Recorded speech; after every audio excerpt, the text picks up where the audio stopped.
who benefits, whose adaptive capacities get built, and who is placed at higher risk. Some infrastructure solutions will actually increase the risk for some groups.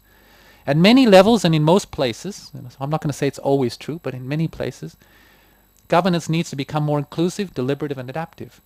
Inclusiveness matters because without it, the interests and capabilities of marginalized and vulnerable groups are likely to be ignored. We see it again and again from past development projects. Adaptiveness is crucial because understanding in these complex situations is incomplete, uncertainty is large, and history may not be a very good guide. Deliberation is important because stakeholders have different understandings of issues, they draw on different sources of knowledge, and need to be able to question claims. Thank you.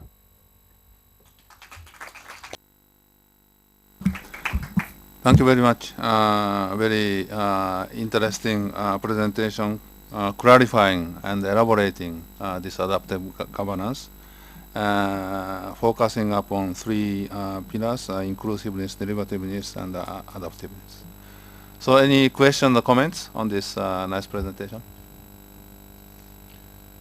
Yes. Well, thank you very much. I have a short comment and a short question, both.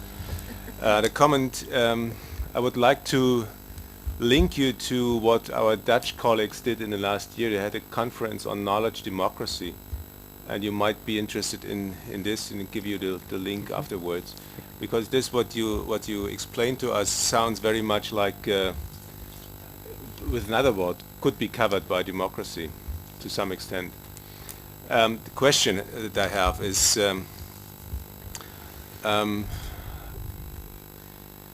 around the issue of emergency. I do not want to go gloom and doom, but I think there is some expectation around the climate change community that once we fail to meet climate goals, then the possibility of emergency will be greater than it was in the past. And is emergency then something that contradicts what you said about adaptation, about inclusiveness, about deliberation? I think if there is an emergency, then even the right of a people, the sovereignty right of a people will be challenged. Okay, so thank you for the offer on the knowledge democracy. Maybe there are some interesting overlaps.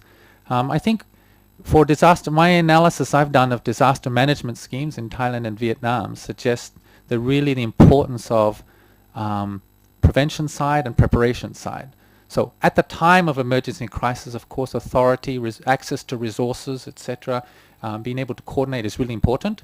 The question is whether in the planning for disaster risk reduction, whether you've been inclusive at that stage. So suppose the emergency thing is where climate change is integrated within disaster risk reduction strategies, etc., then I would argue it's very important to be inclusive now and not wait for 20 years until you have the first major impacts of climate change.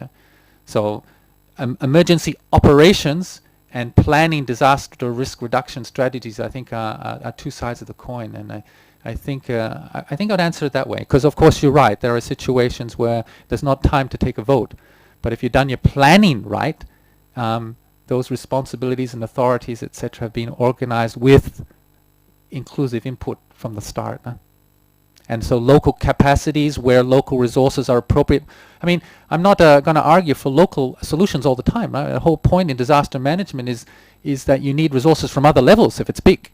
Right, and so, but knowing the limits of local capacity is a very important part of dealing with climate change adaptation as well. It's not assuming local has got all the solutions. There's no way. Some of the problems are bigger than local. Okay. Any other questions, comments? Peter.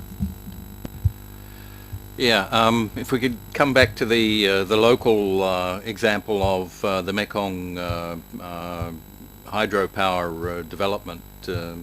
Clearly the Basin Development Plan and the Strategic Environmental Assessment have both been very deliberative processes. There has been a lot of consultation associated with both, and yet have come out with very different conclusions. Does that suggest a failing in the process, or does it illustrate that deliberative processes depend on who is at the table in terms of the consultations and the context in which those discussions take place, and how do you reconcile the two outcomes of two very different processes?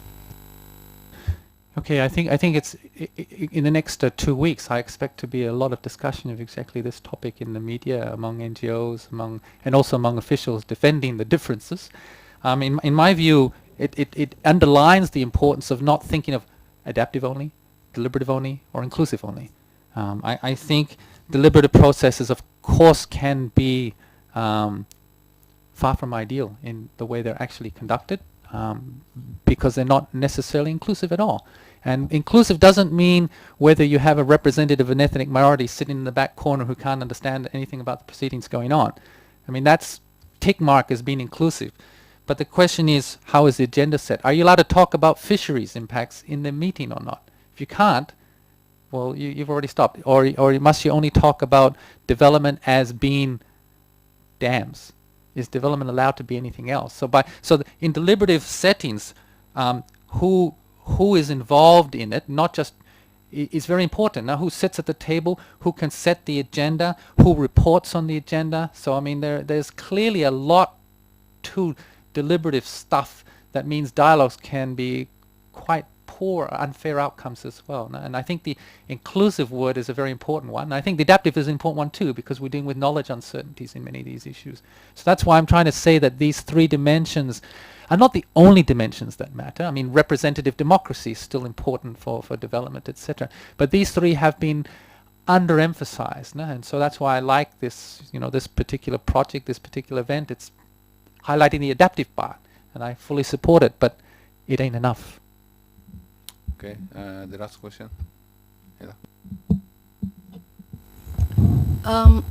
Communication, it was not exactly mentioned, but it is, I think, running through your presentation, throughout the presentation, and indeed it is very important.